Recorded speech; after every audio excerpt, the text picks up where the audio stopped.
Zack, Hmm? wake up. I'm awake. What?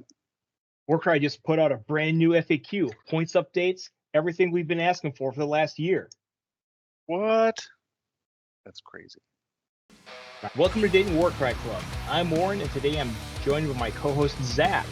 And we're just going to cover the Metawatch, the FAQ, our initial reactions, and some initial analysis. Yeah, great news. No table of contents. We're just going to get right into it.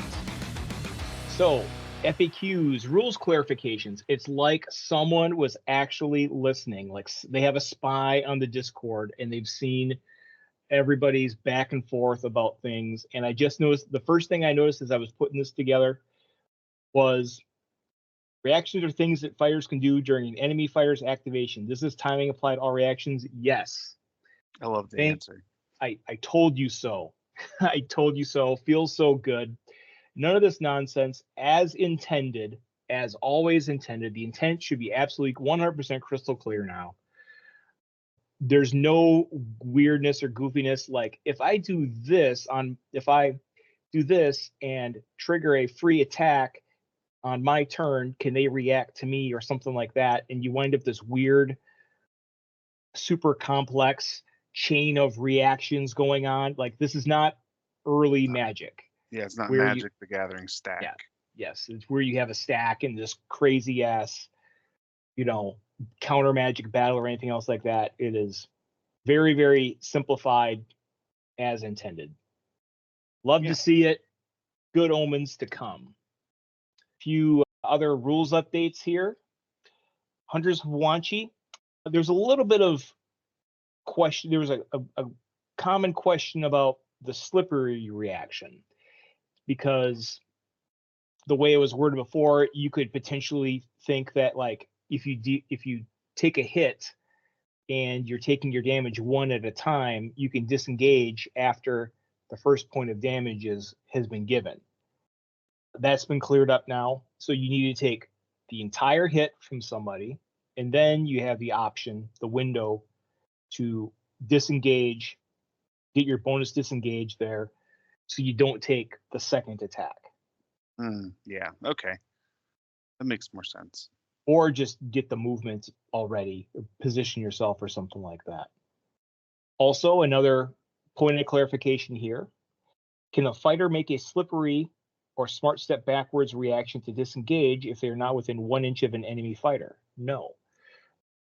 This rules interaction came from the fact that to make a disengage, the rules for disengage say it's a special move action that where you can only make that action. You can only make that action if you're within 1 inch of an enemy fighter. So what happened is, like, say I got a spear and I'm 1.5 inches away from your Hwanchi's claw, and I stab you with a spear. The question is, can you disengage from 1.5 inches out or 2.5 inches out? And the answer is no. Yeah, you are, oddly enough, stuck in place there. So you're functionally already not engaged. Yes. As far as the melee rules go, is basically what it is. You're not engaged. Yeah. If you survive the attacks, you can certainly make a full move away and do that. Excellent. So pretty much the summary of this rules is that engaged is a functional status that a fighter has when they are within 1 inch of another fighter. Yeah. It's not, there is no formal definition for engagement though. Yeah, so But yes, it's effectively, within 1 inch. Other games like Kill Team and 40K, they do define it. They do find an engagement range, and there's rules that specify that. So it wouldn't hurt for them to do that at some point in time, just to throw it out there, a 1-paragraph definition of what engaged means. But I think this rule kind of creates that unwritten rule, or this commentary creates the unwritten rule. Right. I like this from a point of view of like, so all these things, right? Even if it clears this up, right, it gives more viewpoint into like the minds of the designers and what their intent is, so that when I'm running events, I can sort of, like, a lot of things are like, you have to kind of guess, right? Like I don't think they intended it this way. Like, okay, no, you can see, okay, they intended it to work like this. So this will help potentially maybe not shut down or just, apply another viewpoint, like some common sense to some of the weird, crazy rules arguments that we've said, right? Oh, it doesn't say you can't do this. Well, it doesn't say you can do a lot. There's a lot of things that says there are a lot of things that are not written that you can't do. But just because it doesn't say you can't do it doesn't mean you can. The lack of a negative doesn't like imply a positive. Yeah, but we're dealing with wargamers here, so yeah. Welcome to the wargaming community. We don't have good, well-structured rules like Magic the Gathering in a lot of cases, and wargamers are going to wargame. I like these changes.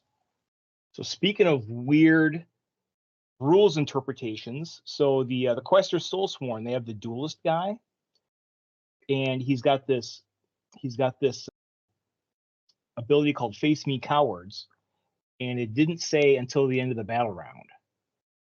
Oh, so, okay. Enemy fighter, the end of the round, or it didn't say anything. It said enemy fighters to begin their activation within 3 inches of this fighter cannot make disengage actions or end move actions further from this fighter. So you could pop this on turn 1 and completely jack up a model for the entire game if you interpreted the rule that way. Okay. Yeah, I mean, obviously, like the designer intent, again, it's another thing that you would want to it was parse through this, and obviously I don't think anything lasts past the battle round as far as abilities go, to my knowledge. Berserk Rage on Ogreids Thaumaturge actually says until the end of the battle. So there are cases in cases where something lasts until the end of the battle. There is a clear specification. Yes. Okay. And also this one, the one of the roulette abilities. Side note on Crew Boys Monster Killers. So they are like the dice throwing gambling man's warband, because if you roll hot with some of these things, it gets kind of crazy. Like, all right, double or nothing. Let's try to do the pull out the pull the spear out ability. So saw 'em up is a little bit weird. There was a question of like what happens when you have like 2 different straights. Like, how do you choose it? So they've clarified that one. So this is like a really well-designed ability, like a cool little mini game. And now actually there's some clarification there. Okay. That's awesome. Clarification, I mean, it's never going to hurt. I am not super familiar with this ability, but it's very wordy. So digesting it is. Yep. So it's a triple. Yeah. So you want a high triple, right? So let's say you got a 666. Let's say you roll a 666 and you roll a straight. You could deal 18 points with that triple. Chances are you're not, right? You could probably do the math and figure out that I think on average, you're going to get like 3 or 4, but 9 to 12 damage on triple is very strong. Assuming you're coming in with a high triple. All right. Very cool. All right. So that's a lot of the general stuff there. And now we go faction by faction here. We have new profiles. So on their Metawatch video, the designer he was on, and he said that they were actually going to try to do a better job of making sure that new fighters get their profiles into Warcry sooner rather than later. Because it's been like a year and a half, dang near 2 years since we got like a White Dwarf update with anything added. I just feel like, how long does it really take to generate one of these cards? Like you obviously have an algorithm. They probably do. I don't know. Like they've been doing some stuff and changing it, and it seems like they're kind of changing a few things by hand here. It might not be specifically an algorithm, but it's certainly close. It's certainly very well done in 2.0 in general. I just don't think generating these fighter profiles is something they're they're going to test them, and they're going to make sure that they're in line with other things in the factions, and that they fall in line with what the points should allocate as far as stats go. But I don't think it's taking them too terribly long to generate them. So it should be something. If you're releasing it, spend the couple hours it takes to crank out these profiles when you put the models out. It should be immediate. For the numbers, yeah, but here's what they're doing though too. They're also putting some time and effort into these abilities here. So that's fair. If you look at the most recent war bands that have come out, right, they've all been very flavorful abilities. Some of them have been very, very well balanced, like, Vulcan Flame Seekers, for example, Crew Boys, Monster Killers. Those are some strong abilities. Like a lot of the war bands that have been coming out, they're not just, random variation of a trample ability or something like that they have.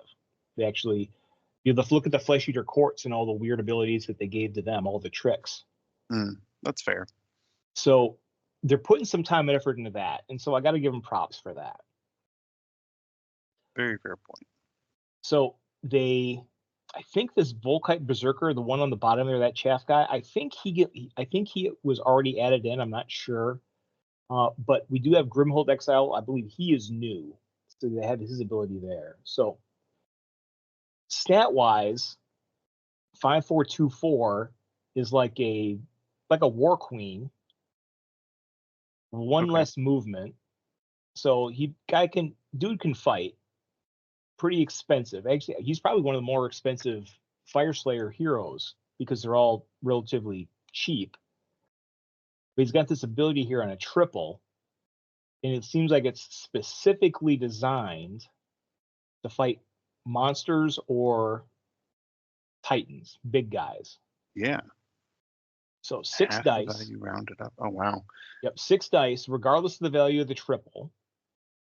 So your expected value here is, I'm doing public math, for 6 dice on a wound roll 3+, damage points equal to the value of the ability, half the value. Okay, so you actually do want if you're hitting something big with it, you do want to have a high triple. So on a 555 or a 666, you can expect 4 hits out of 6, which would mean 20 or 30 damage. Or no, 20 to 24 damage. That's intense. That's your expected value versus. Well, it's half the value of the ability. Oh, yeah. 10 to 12. 10. Yeah. Okay. Public math. Yeah, we did it together. We got there. So yeah, about what you expect out of triple on the high end for a triple, enough to put a dent in it. So this ain't gonna sway me to play Fire Slayers, but it's good that hey, they got a new model and they actually gave the model rules and gave it an interesting kind of unique ability. Yeah, I love it. People should be able to play with the models they have and the models they want to play. Yep. Except for KO. Screw those guys. Yeah, Guess what? Fight for Profit. Oh, how the tails have been turned.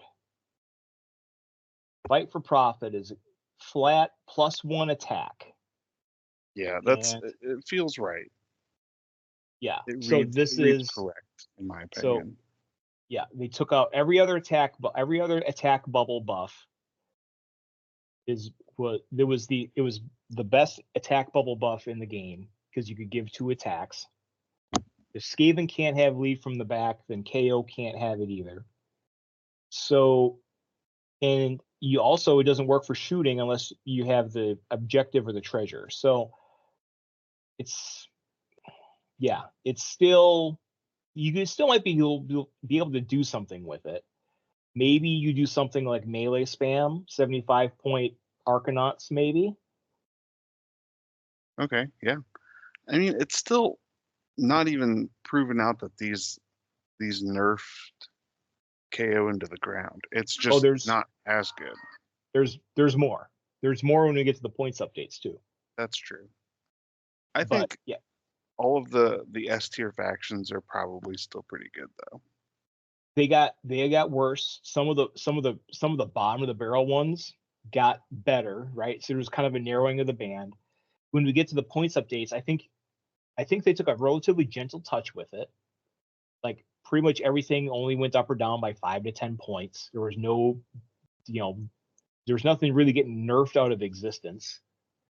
Yeah, I agree with that. The ones that are outside of the 20-point range are generally things that are getting point reductions because they were just so unplayably expensive. So, and that you like to see that. Watch out! Don't say that word unplayable. People are going to get sore online. we're gonna get nasty comments in our comments. Competitively, playably expensive. Actually, maybe we should start calling things unplayable more often. Get more engagement. Engagement. Farm the engagement. There's no bad engagement. Anyway, they also got this Codewright dude. I vaguely remember them releasing him. I'm like, oh yeah. So they give him a profile too. He's whatever. He's like a company captain. Okay. With a little ability here. Enemy fighters can't use abilities or reactions until the next time a friendly fighter activates this battle round, or until the end of the battle round, whichever comes first. So, couple things I can see with this. Either you can use it to, like, all right, you turn off reactions, so like, all right, you can't counter me or something like that. Or maybe that, like, you can use it to delay a rampage or something like that. If you know that if you can look ahead and think their next play is going to be like a rampage or something that's going to break your back. Yeah. You can turn it off. Some like really funny builds where you like have 5 fighters. Yeah, you could do that too. Yeah. And then you just end your round and they can't use any abilities or reactions for the rest of the round. And like, hey, you have four activations to get off your abilities, and then after that you don't. Yep. Whatever you got is what you got. Yeah, that might be a build too. So yeah, I think someone also was already kind of talking about this, or maybe a different ability, but it's different, it's unique, it's a potential toolbox ability that you might want to ally in. I don't think it's super strong, but again, kind of creating these things, right? The other dude, right? This guy here too, right? You could ally this guy in, and he's say you want that ability versus something, So yeah, it's the 95-point leader. I think that's it's a really interesting spot for leaders to be, where you can, that allows for interesting list builds. Like, not every leader needs to be 180 points or 250 points or 225 points. 95 is a really interesting. Like, he's not taking a lot of hits, but he can do other weird stuff, and he has an 8-inch range attack. So if you want to go for a little go wide shooty build, maybe that's still a thing. It's certainly a lot more fair now, because remember, company captain was 90 points, and you had the original Fight for Profit, where you could put company captain in any list and like, hey, let's make Quiet Pock +2 range attacks, or whatever, Arbalester +2 range attacks. You could do stuff, you could pull stuff like that. Yeah. Or, rip to my brother's build where he was going to run company captains combined with salamanders, and just build a shooting list that way. I do like that Warcry is very melee focused, but I think like a little bit more shooting would be okay, just a little bit, but not too much. Did you see Salty's last video from last Saturday on the spring meta? I saw a little bit. Okay. I didn't finish it. His thesis was we are in a shooting meta, because he had done the analysis of the winners and losers on the missions and the last few events, and he came to the conclusion that warbands with shooting, he was controlling for several factors. Warbands with shooting were all very highly advantaged, right? He was, looking at like swarms versus hordes, melee versus shooting, big fighters having the biggest fighter, not having the biggest fighter, very, very simple heuristics from the data he was able to see, right? But he did the math, right? And he concluded that shooting is very, very powerful, right? So obviously you have Kharadron Overlords being like, a massive shooting warband and contributing to like a lot of wins. I think you would count Horns of Hashut as well as a shooting warband with the flamethrower guys, right? Yeah. You don't need to be an all shooting warband, but having access to good shooting in your list was important and a major key to victory, right? You know, the handful of good shooting profiles like Quiet Pock or Arbalest or whoever. Yeah, I don't know if I trust that analysis, and that's no shade towards Salty. I would say that it's hard to tell when your best warbands in the game they have shooting, but it's not necessarily their primary thing. Right. Like, I think we'll see in our points adjustments here later why the two warbands that you mentioned that also happen to be some of the top warbands in the game just also happen to have some shooting, but that's not what got adjusted. The problem was other things, and I think right, there's a lot of factors too, right? Like, okay, what round was it in? What happened in the rounds before? How did things shake out in the tournament? He tries to kind of account for that. You know, just the raw power of certain factions, and then also you also can't discount player skill as well, right? A more skilled player is probably going to gravitate towards these naturally stronger lists with KO, horns, that sort of thing, if they're looking to win an event. So again, you can't boil it down to this. You know, it's all about horde or all about swarms, right? There's a lot of factors, but in all the data, Salty's finding these patterns and stuff like that, and most of his hypotheses, I think, hold a lot of water, right? So without getting more on on the editorial thing, right? There's people are arguing with him like, oh yeah, you're wrong, or you're or these things are bad or something like that. There's been a lot of discourse about that in the Warcry community on here too. So Salty's got more data than anybody else in this. He's probably you can't deny that if anyone's making some informed statements, no one's making any more informed statements than Salty is. Even more so, I bet you he's got more data and better data than GW has, because GW ain't collecting this. Yeah, I agree. I mean, all credit to him for that. I would just I'm in the wait and see camp. Like, things have changed. I've lived through so many meta changes in games where I tried to well, this is obviously what's best now, been completely wrong, to the point where I'm just like, I'm just waiting. I'll wait and let the data tell me. Yeah. And then, part of what we do here in this channel too, right? Like we show lists that did well in tournaments for the most part, right? So, certain lists we don't cover a lot of because they don't place well in tournaments. And, I can say right now, hey, yeah, right, this ability is garbage.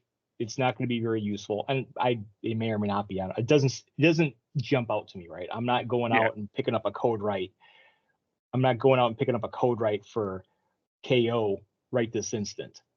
It definitely doesn't read like a game-changing ability. There's probably some fun corner cases where it's, you could see it maybe one getting played here or there, but yeah. But I love to be proven wrong. Sure. Hey, yeah, someone's gonna brew with it, and maybe someone's gonna break it open, and I love to be proven wrong by that. So absolutely. All right, enough of that here. All right, break out your reading glasses. We got new Seraphon profiles here. Put them all on one page. I was to try to put them on separate pages, but then I would have spent more time putting all this together. But and I don't know if you'd seen them all yet or not. We chatted about this a little bit in group chat. I know Joel had some thoughts about them too. Can we eliminate some of these from discussion, as being not super impressive? Raptidons, I think we don't like Raptidons. Yeah, so these Seraphon, I was really excited to see all these fighters get points.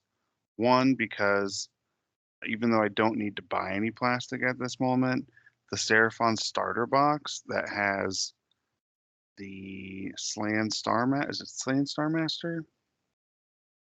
and the Warriors in it, and the Kroxigors. Had Yeah. Kroxigors. It's now a completely Warcry playable box. Every unit in that box has Warcry rules. And that's awesome because you could buy that box. It is admittedly an expensive box. You can probably find it for like 190, 180 on eBay American. But you get a lot of options. You can build a bunch of different layouts of Seraphon from that box. Actually, while we're on the topic, okay. The Vanguard, that box though is 140 minus a discount, but that has the old blood on a Carnosaur that you can't do. That's you get three, so you can't use the Carnosaur, a Kroxigor. If you use the Kroxigors and the Warriors, so. Yeah, that one. That's also the old line.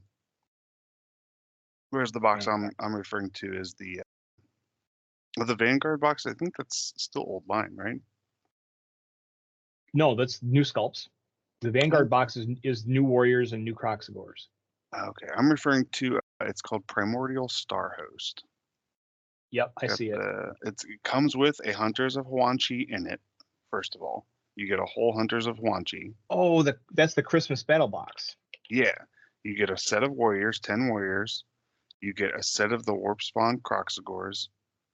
You get 3 of the Riders, and you get a Slan Starmaster. Yeah, I think that box has a lot of value and could be a really interesting way to get into Seraphon as a warband. But also, you could pick up Hunters of Huanchi at the same time. It's really great value. Yep, 190. Yeah, 195 or so with the discount online, still available. Yeah, you see them at stores too, so they're really all over. It's not in short supply like many other battle boxes that have come out. No, I mean, granted, it's recent, so there's recency in that. Well, no, some of the recent ones now, like they've been notoriously short allocations. So like as of the time of recording tonight, there's a 40K, 40K Chaos Space Marine battle boxes coming out tomorrow that I'm in the market for. So I will actually be calling in to try to get one, and hopefully it comes through. Okay. But yeah, some of those have been very notoriously short supplied. Like they sell out online on GW very, very quickly, like within minutes. Stores don't get allocated, their full amount, that sort of thing. So it's always ups and downs with supply with GW. Anyway, back to Warcry stuff. So we're talking about Raptidons. So I don't like Raptidons.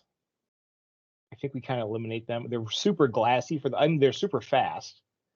Yeah. But also just like glassy for the points. Like I don't want to pay that much for a 14 wound, 12 wound guy.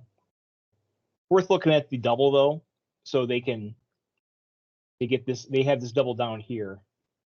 For a double, if you have a ranged weapon, you get a bonus move action equal to number of inches equal to the value of the ability. So that's kind of sweet.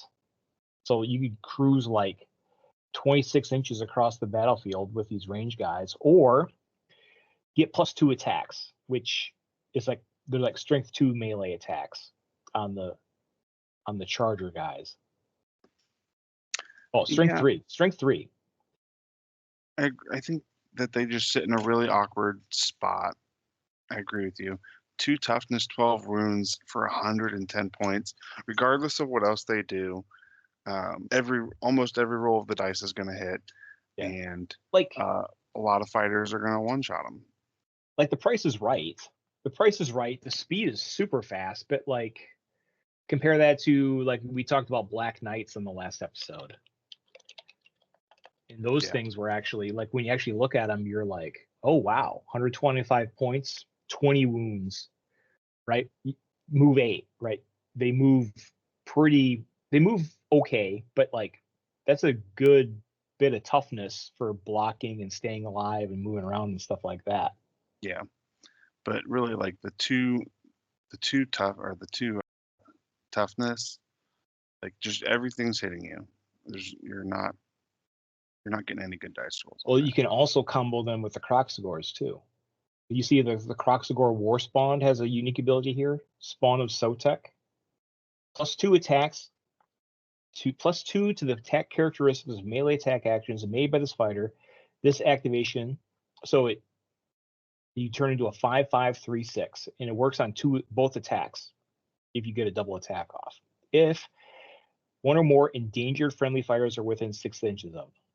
So you can have any wounded skink. So Raptidons, or any of your little 6-inch skink dudes, or any minion, really. I don't think there's any other minions really in other factions. You can't really mix and match them, but yeah.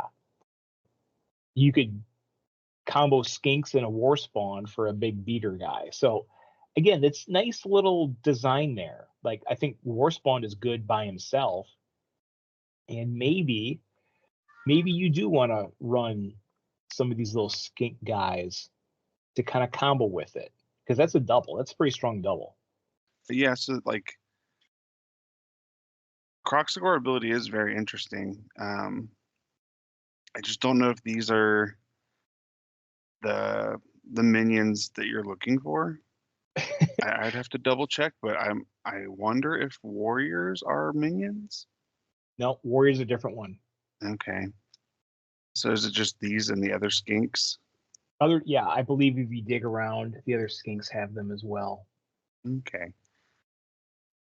Yeah, it just doesn't. I mean, I always could be wrong, but just suboptimal fighters for the really suboptimal fighters for the chance to use an ability that makes them decent fighters I would just rather play decent fighters. Ooh, hold on. Speaking of decent fighters, the skinks in Starblood Stalkers.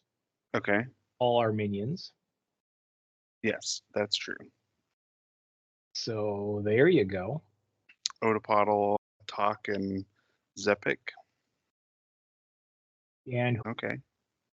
And Kixi Taka, and Kixi Taka for that matter. So maybe that's what you use, right? Because again, the skinks, even the ones that got like price breaks and stuff like that, like from Hunters of Wanchi, like I don't know about them either, but yeah. Supposedly this kind of puts them on the map. At least gives them more options, because it's like now they actually have something to play that's not Huanchi's Claw, which is like miles ahead of them. Yeah. So that's okay. We talked about these guys. All right, let's cross them off.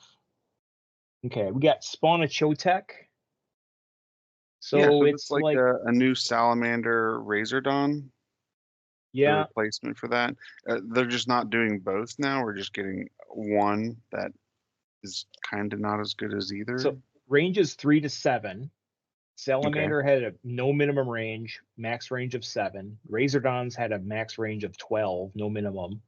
So your profile is automatically a little restrictive with the 3 to 7. Damage is about the same. It's the same as a Salamander shot. No, it's actually weaker than a Salamander. It's like in between a Salamander shot and the Razordon shot. Razordon was like 5 attacks, strength 3, 1/3. Salamanders had a 3/6 damage, but only 2 attacks. So a more medium. I don't know. Yeah, this just feels like maybe if it was 3 attacks, it'd be in my mind as something like maybe we can move forward with. But it's like it's not as crit fishy as the Razordon. It's not as consistent as the Salamander. It's fair. Yeah, there's nothing wrong with it. It's fair and balanced. All right. Agridons. Oh, and also it's it's the current model that matches the models you can actually buy now without having to dig for like fine cast resin. Absolutely. Mm-hmm. It looks good. It's a good looking model. Yep. So Scar Veteran on Agridon. So he's big chungus, 295, 4/5/3/5. He's got an ability Predatory Leap.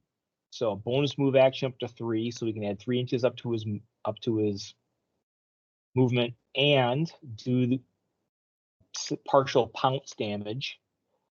Seems okay, but 4535 is good. 295. No, only the leader units have that. Okay, never mind. Ignore me. No, a lot of those units have that ability. What? Almost all of them have that ability. The predatory leap. No, it's only the ones on the Agrodons. Looks like the Raptordon hunters also. It's a minion. Oh, okay. This is a minion. Oh yeah, gotcha. This is a minion. This is an elite. The stars got me, Warren. Yeah, it gets everybody. It gets Games Workshop too. There's more. There's another FAQ where they corrected something. They've been broken through several FAQs that they fixed. Classic Warcry stars got me. GW, if you're listening, fix this in 3rd edition, please. Please make up some new icons. Anyway, yeah. So the Scar Veteran on Agrodon.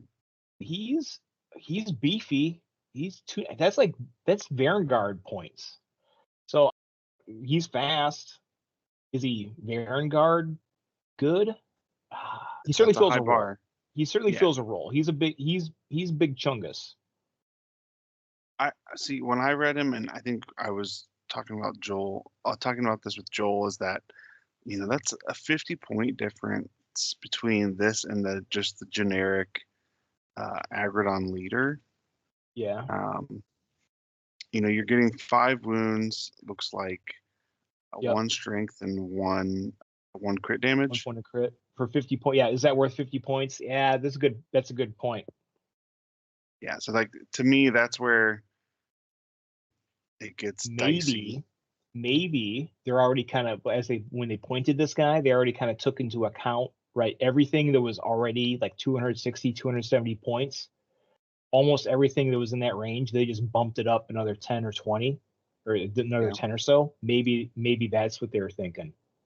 Yeah, I reserve judgment on this one. It could be very good. I don't in Seraphon, 50 points is not another unit in any way except for maybe you can squeeze in Zepic from Starblood Stalkers, and that's about it. He's 65 points.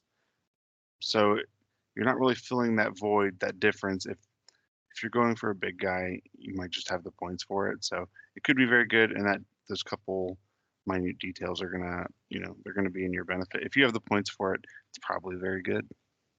So let's see here. And the rest of these guys, so again, we now have models that sort of match what you get now as opposed to the old ones, because now there's none of the confusion of like a Saurus Knight versus Agrodon Lancer or whatever. They're pretty close. Agrodon, these guys are a little bit chunkier, an extra point of damage or an extra point of crit or two.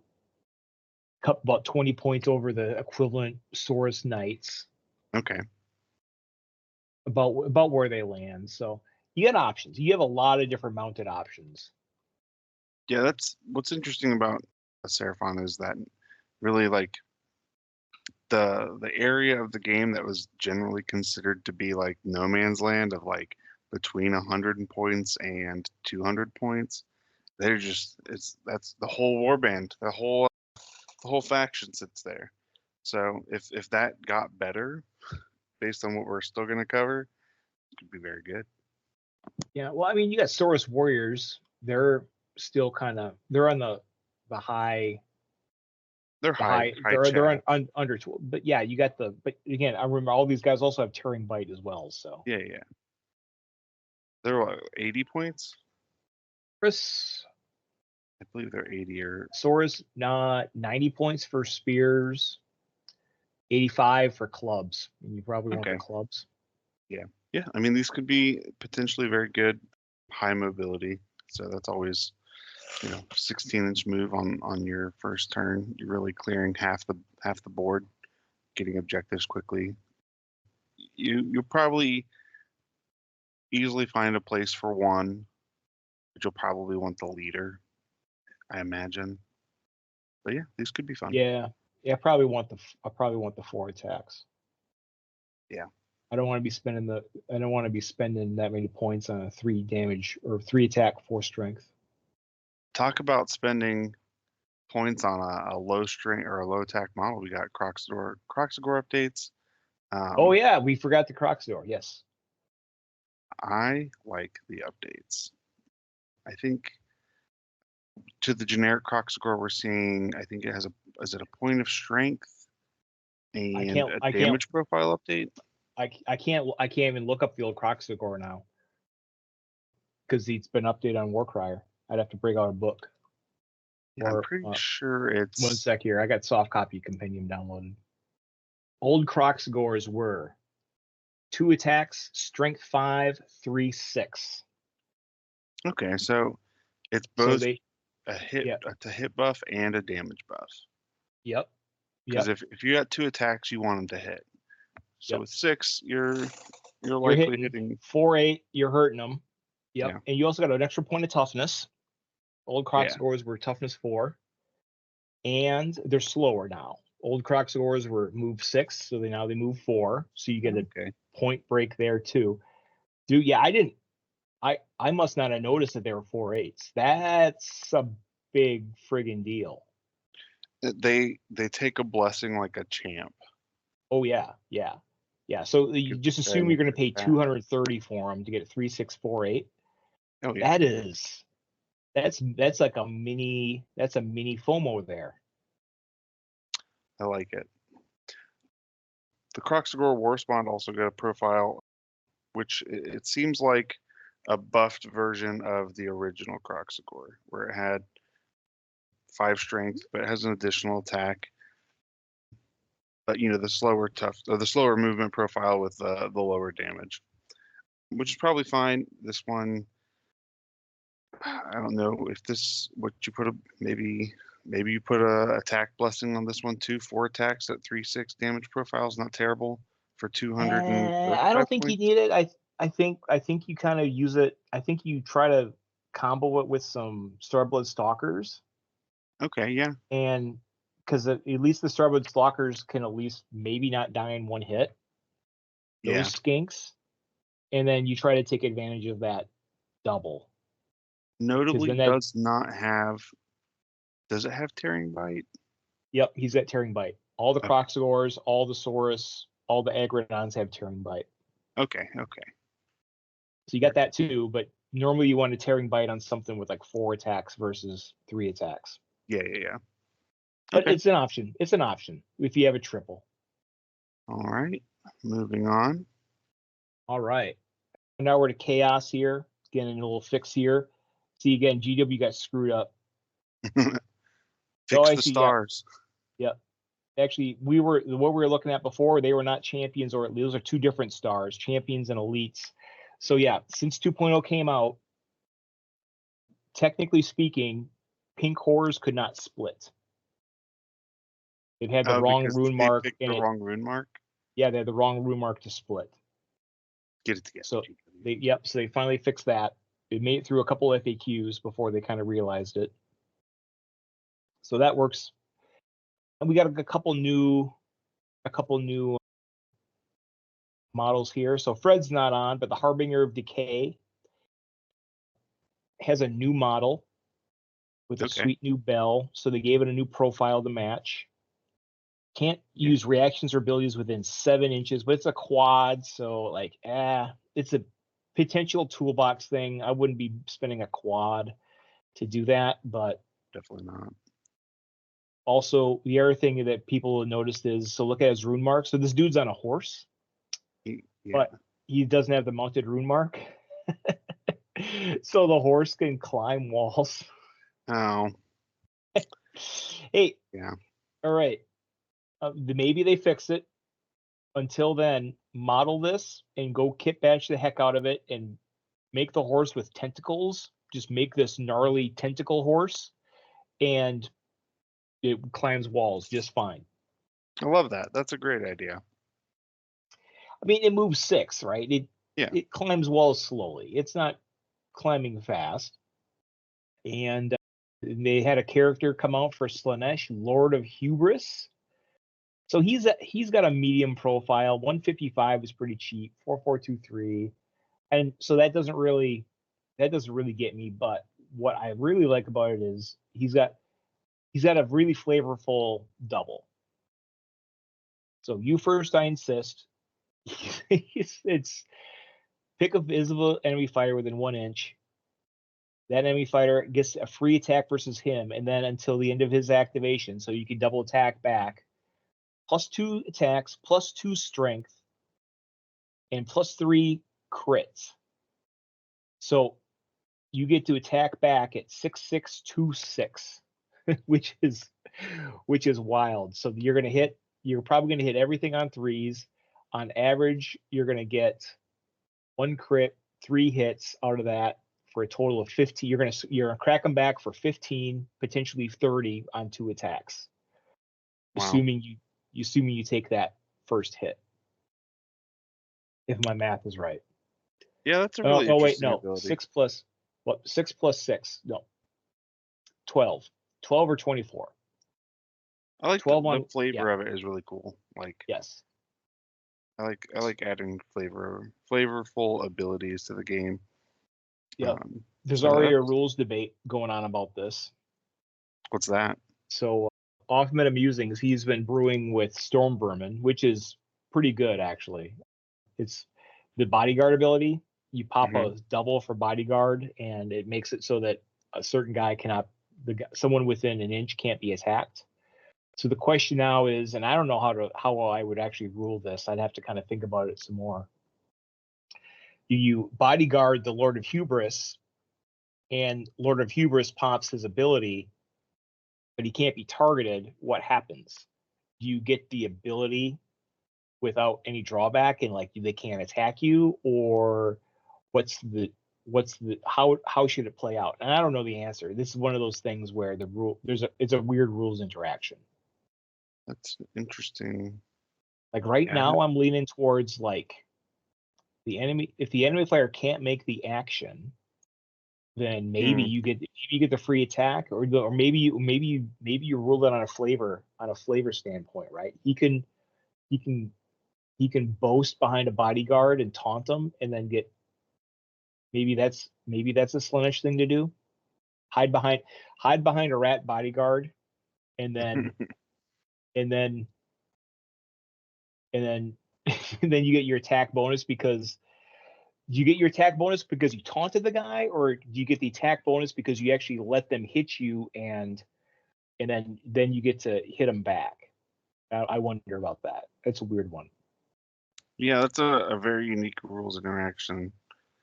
So yeah, we'll see if it pans out to being anything that GW has to clarify on. That'd be interesting. All right, let's see what else we got here. We got more rules fixes. Corvus Cabal. Man, Corvus Cabal might actually be good if you can actually find them in stores. They are super hard to find. So they fix swooping attack. They change it from 3 inches down to 2 inches.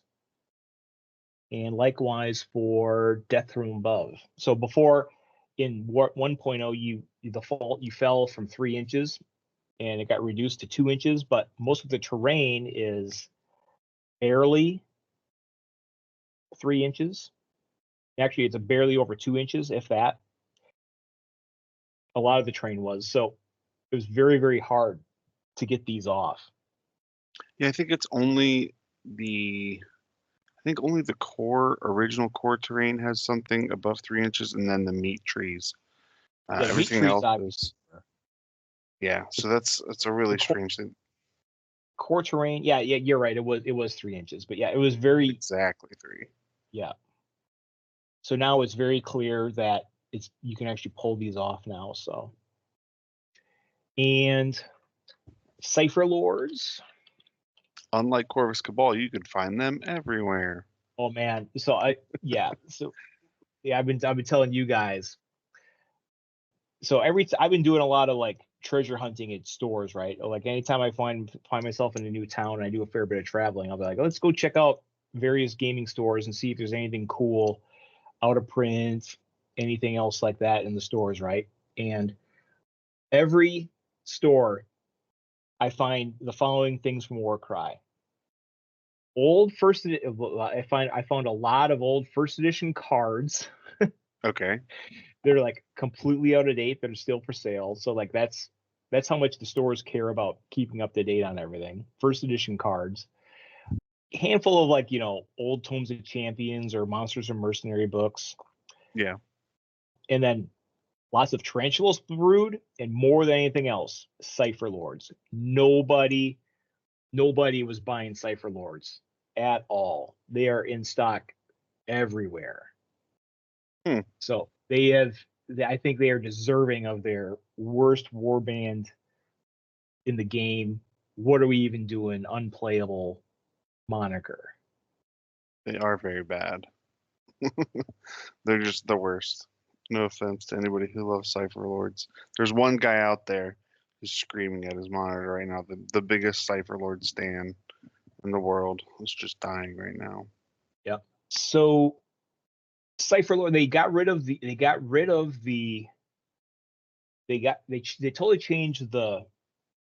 changed the wording on it. So now you can just teleport a minion, just anyone on the battlefield, remove them, set them up within 6 inches of you. There used to be a lot more limitations on it. The minion that you picked already had to be within 12 inches of you for you to teleport them. And you had to place them wholly within a number of inches equal to the value of the ability. So you had to pick someone that was already kind of close to you and place them even closer to you. So now you can teleport anyone from across the board within 6. You have a lot more freedom in both in minions that you can choose and places to put them. So it used to be the previous teleport was so narrow, just absolutely narrow. Like I don't know how you'd ever. And it was like 2 guys that had it as well, right? On the warband. So yeah, maybe I don't think it makes them good, but no, probably not. It makes them playable, maybe, kind of. I don't know. All right, Dave's not on, but we're stoked. The Ogreids, I got him a box of Ogreids for his birthday because I knew they get profiles, and I was right. Nice. Now, is the profile good? That's the question. They are little mini, like the Kroxigor. I think they're kind of little mini Ogroid Myrmidon or Ogreid Myrmidons or little mini FOMO crushers. Yeah. The axe profiles are better than the 4/5 2/4s that you're getting on the sword and shield ones. Yeah, I generally agree that you want the killer profile on a big guy like this. Yeah, you want the extra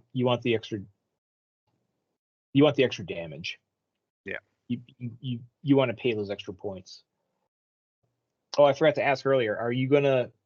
I know it's a big lift with all this stuff, right? Are we gonna crack open the spreadsheet again and make another pass at it?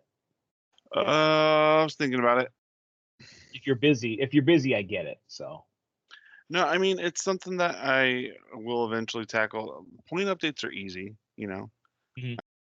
The fact that it's across everything is honestly the biggest. Yeah, new profiles are tricky. I don't hate entering in new profiles. That's not the worst. Especially if a lot of things don't. Two different attack profile fighters is where it gets weird because then you have to differentiate them some way in the name, and it's like. But I don't mind throwing stuff in. It probably won't be this weekend, but I will try and get that. No. I keep on saying, oh, I could do it, and I certainly could, right? But I never have the time to do it either. But there's enough going on here with new profiles and points changes. There's been a definite reshuffling of things. So before, right, like for the last 6 months we haven't needed the spreadsheet because we can look at something and just be like, yeah, that's good.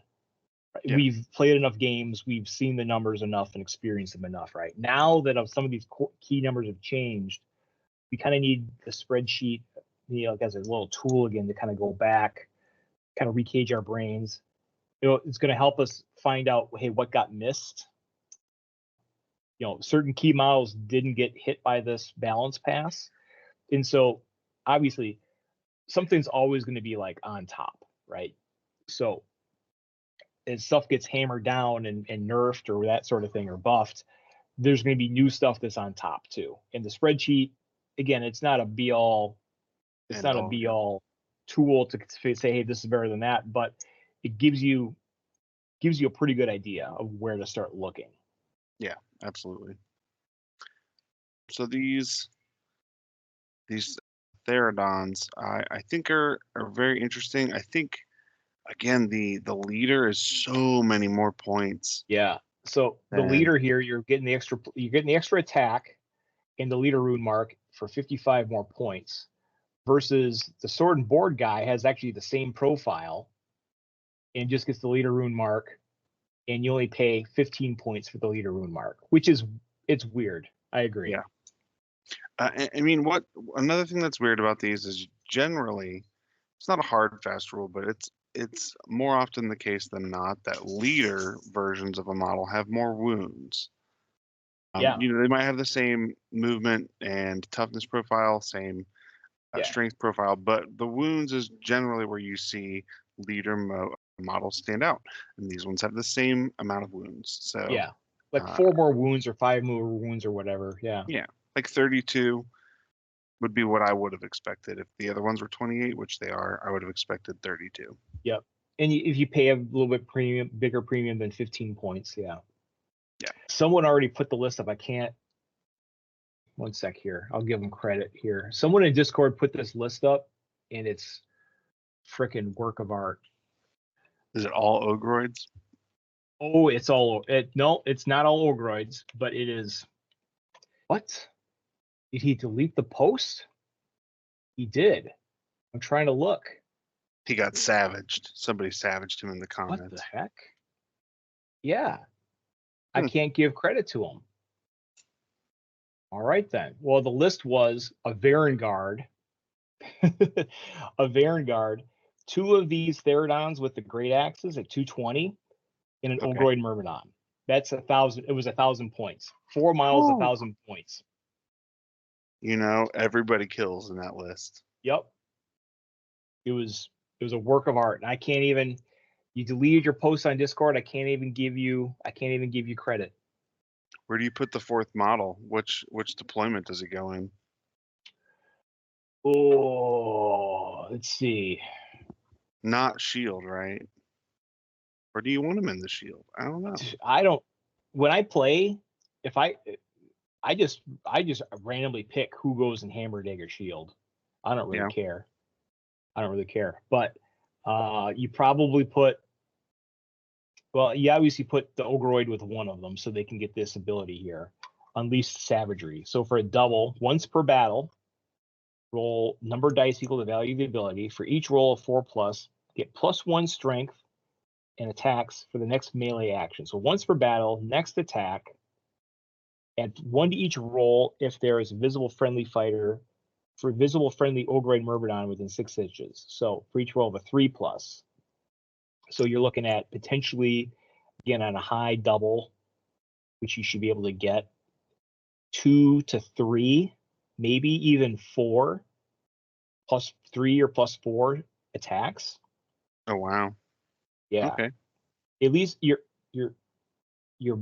floor is probably 2 if you're using a high double. So that turns Kharadron with axe into 5, 7, 3, 6 for 1 attack. At the top end, it gets bonkers. It's like, so the strength becomes overkill at a certain point, right? But like 6 damage or 6 attacks, 7 attacks potentially. So yeah, so you have a combo there with Ogroid Myrmidons, which is very cool. Yeah, this is exciting. They also gave Chosen. I think got new models, and they got new profiles to go with them. They're beefier dudes now. I still don't like them at 155, 35, 155, 35, 34. Old Chosen were I totally could have the spreadsheet up. No, I got the Old Chosen were 3524 for 145. So they got an extra point of damage on them, which is okay. That's okay. They're scarier than they were. They were really bad before, right? At 145, 3524 was not scaring anybody. Yeah. Now at least they got that 3-4 thing. You have the Exalted Champion as well. He used to have a profile as well, I think. All these Exalted dudes. Yeah, he used to be 3525, so now he's 4534, but he's way more expensive now. He used to be 185. So he's a little scarier now too. So here's an example of where they're doing this new thing, right? Where we're gonna give this guy the guy's a scary threat. We're gonna give him a 3-4 damage profile, and not a 3-5 or 3-6. That kind of makes me lukewarm on them. I was chatting with somebody, I was talking on Discord too, and I've said this before to other folks. The whole swingy crits, right? Crits doing double damage or triple damage. Some people don't like it, and I certainly don't like it when I'm on the receiving end of it, but it makes that swinginess makes for some cool stories as you're playing the game. So some people don't like it, but I think it's still a feature of the game.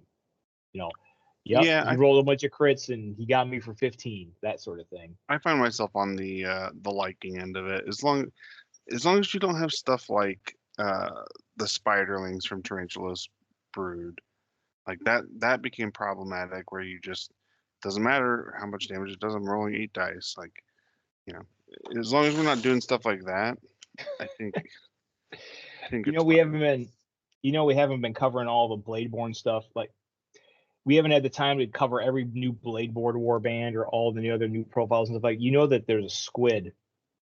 The squid in the Ideneth Deepkin warband that's in one of the Underworlds things. Mm-hmm. He's got 8 attacks. Love it. He's got 8 attacks. You're paying for it though. Okay. Well, the problem with the spiders is that you never paid for it. Yeah. What's Squiddy boy? Sephonir, 8 attacks, strength 3, 1-2 damage profile, but he's got 18 wounds and 120 points. He's actually not bad.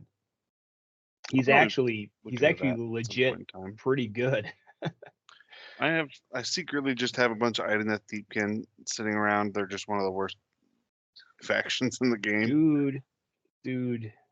I know. You don't need me to try to convince you to buy plastic, but that new warband, right? Hey, we could split a box. You get the Ideneth Deepkin, and I'll get the Thricefold Discord. I don't need convinced to buy more plastic. Well, right, that I'll probably just get it for myself, and just I just give it to you as a gift, as an outlet anyway. That's a more likely possibility. So we talked about a gift receiver. I'm a good gift receiver. Yeah, we talked about Slaves of Darkness. What else we got here? Oh, Night Haunt. Hey, so they're not terrible. A whole bunch of points changed for Night Haunt, and the Spirit Host had that ability that turned hits into crits. Now everybody has it. So that was a triple. Spirit Host gets an extra attack, so then they go up to like 7 attacks, strength 3 with it. So it's still good on them. I think we might see something with this. There's a bunch of point reductions as well for Night Haunt. They are a completely new warband. I don't know if they're good or not. It's one of those things. Part of evaluating things in Warcry a lot of times is you can look at the numbers and be like, yeah, this is good. Yeah, this is bad. Whatever. But then sometimes things they're so kind of like out of the ordinary that you have to see them in action to kind of believe, like, oh yeah, okay, this is the real deal, right? A whole warband full of move 5 flyers, I don't know, right? But then you play against it once and be like, oh, that's what they can do, okay, right? So, or like massive swarm warbands, you don't realize how many models 13 models is until you play against it. Those sort of things. Yeah. So So this could be good between this and all the changes made for Nighthaunt. I don't know. It's not enough to make me curious enough, but you are already kind of on the fence. So it looks like we might have you as a Nighthaunt rep, potentially. Well, I happen to have the original Underworlds box, and those that had the nameless Geists, chain rafts or whatever. So I have those painted. I think they're so cool looking. And then I think I'm going to be getting onto the other Underworlds box for the Banshee, which I think those also had some points adjustments. So, just I'm perennially the guy in the group that everything I play, I want it to have viability as a TTRPG option as well. And Nighthaunt is 100% up that alley as really cool stuff you could put on the table for a game of whatever fantasy tabletop role-playing game you're playing. So. Oh yeah, I keep forgetting you. Yeah, as long as it's useful for that, then it has utility for you. Yeah. And it's not because you have like the best track record of picking all of the low tier war bands to get into. It's not a good track record, but it's not the worst. Hey, you had Khorne. You could have leaned into Khorne. I have a lot of Khorne units. Yeah. Or like K-Knight Shadowstalkers, 1.0 Iron Golems. Yeah. Hey, there's relief. There's relief coming for you though. Yeah. Ossiarch Bone Reapers, new guy here with Mortisan Ossifector. Like Ossifer. He's a wizard. He's a wizard. He combos with Mortarch. So those really big dudes, they're like 280 points or whatever. So he can give them attack buffs. I don't know. I don't think it's terrible. I think having one Mortarch in your list is good. Joel has them. I think he played one Mortarch, 2 Stalkers. Mm-hmm. The Mortarchs have a good ability by themselves, right? They have a triple for a free move. The Stalkers had a double to move. You had good chaff. I think this guy might be okay. Also, he has you know what the best thing he has going for him? What's that? He has this rune mark. He has the hero rune mark. 140 point hero. That's pretty affordable. Because the OBR heroes are also just laughably bad. Okay. Like there's a reason you don't actually want to play heroes? No, they're all terrible. Like there's a reason why every like quote unquote stock OBR list runs the cheapest hero possible. They run Mortek Hekatos for 105 points because everything else is so expensive or just does nothing. Like, okay, you can pay 150 points for Mortisan Soul Reaper. You got some other guys here that do like, they have like some medium abilities or whatever, right? But this actually does something. That's a really fair point. You know what's funny is that whenever I saw an Ossiarch Bone Reapers list and I saw the leader, I was like, why is that the leader? And it never hit me because I wasn't looking at the whole faction at the same time. But yeah, that's funny. Yeah. Yeah, all the other leaders they're not bad. They move 4. Well, they all move 4. They're just 150 points. So you just get an ability. They have wizard profiles. They all have wizard profiles too. They're just not at 150. You want more for 150 points than just a wizard profile with like a medium ability. And this actually might do something. Yeah, wizard profiles are the named profile that we have in the game that really just, I can't think of any wizard profile that I'm like, yeah, that guy. There's like the named necromancer from Underworlds for Soulblight Green. Dying to Los. Yeah. You count Slan Starmaster as a wizard blast profile? Probably not, because it's like 265 points. It's way bigger than way big. It has like extra strength and tax and everything else like that. Yeah, I think of wizard profile as like generally something that's a little bit softer too. It's just it's this 2-3-3-6 thing. Yeah. So I mean, like, it'd be interesting if they could do something with that to make it fun or flavorful, but also good. Not too good. Just like, that guy's got a wizard and it's not a joke or it's not a meme. Yeah. Yeah, I don't know. That's the other thing to keep in mind as well. If you're going from Hekatos to this guy, you're paying points, and then you're also paying points because your chaff went up in price too. Their chaff got bumped up in price. So yeah, you don't necessarily. You can still have all the toys, all the fast movers and big flyers and stuff like that, but you're definitely be less swarmy with a more expensive leader and more expensive chaff. And yeah, I wonder where this is going to go. Just OBR in general. Yeah. All right, destruction. So I forgot about. Well, I remember they came out with Wolf Riders, like actual Wolf Riders in a box that weren't Bladeborn. So these are okay, I think. 170. Yeah, they're pricey. 175 points, kind of glassy, but not the worst. High strength.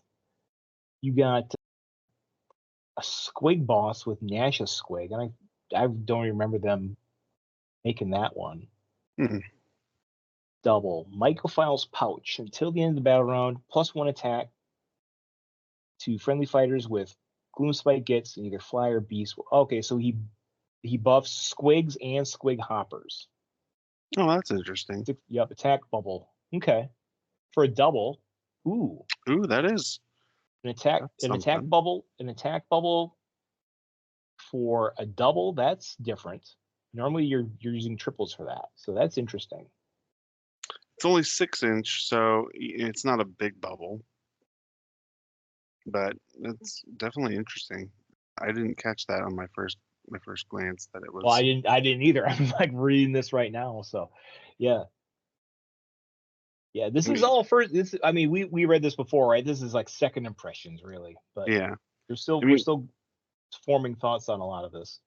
There was when I first picked up the Gloomspite Gets, I was all in on like a Squig list, but this was like 1.0 Squigs and shooting, which neither one of those are viable anymore. But playing a couple 2 Squig bosses on a Nash Squid with some other Squigs and maybe some what are the grots with the I don't remember exactly what they're called, but there's some grots that are Squig herders. Yeah. I mean, that might snufflers? You talk about sneaky snufflers? No, just Squig herder is a thing, I think. Okay, yeah, because Squig herders. Yep. Cheap 55-point guys. Yeah. So that might be an interesting way to go about it. Probably not good, admittedly. But I think it's really cool that there's 35-point, buff bubble. That's pretty cool. Yep. You have a cool and interesting mobility thing on the Wolf Riders. If you shot, well, you're forced to shoot to use it, so not a great shooting attack, but you get a bonus move action if you shot once or twice. That's kind of interesting. You can hit and run. Okay. It's flavor. I don't think it's super great. It's flavorful. All right, here's a toolbox piece though. Rabble Rouse up on top. So that's a pretty fighty profile for a get 5-3-2-3, and he's got an ability. Over here, you lug. Pick a visible enemy fighter with the monster rune mark within 6 inches. Until the end of the battle round, that enemy fighter cannot end move actions further from this fighter. So he can taunt monsters. Interesting. Yes. What I think again, this would be a amazing unit if sideboards existed. Yeah. Yep. If sideboards existed, every destruction player, because this is a leader unit, right? Yeah. Yeah. Oh yeah. He would be you would definitely have one in your whatever imaginary sideboard ever existed. Let's say right. Let's say the rules said you bring 1,500 points worth on a roster, and then as you sit down, you build your roster like a kill team thing, right? You build a roster of 1,000 points to play with. He would definitely make the 1,500. Yeah, I would like to. I have mixed feelings about that. I would really like to see that. I think it would add a lot more strategic depth to the game. It would be like kill team too, right? I would worry about it from a tournament perspective because it just adds more decisions and stuff like that, and it would slow down a tournament.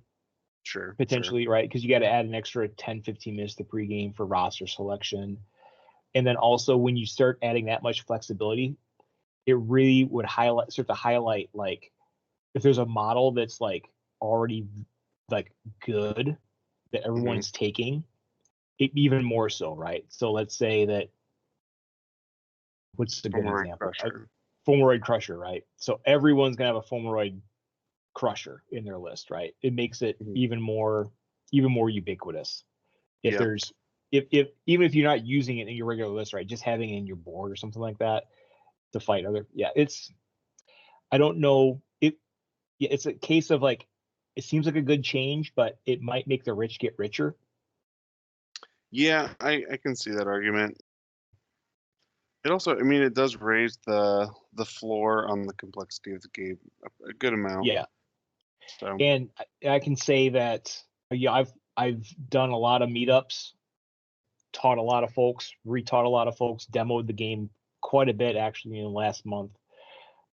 If I go to Epic tomorrow to play, just to pick up if Dave and Fred make it down, that will make 6 weekends in a row I've either run an event or met someone and played Warcry. That's a pretty good streak going there.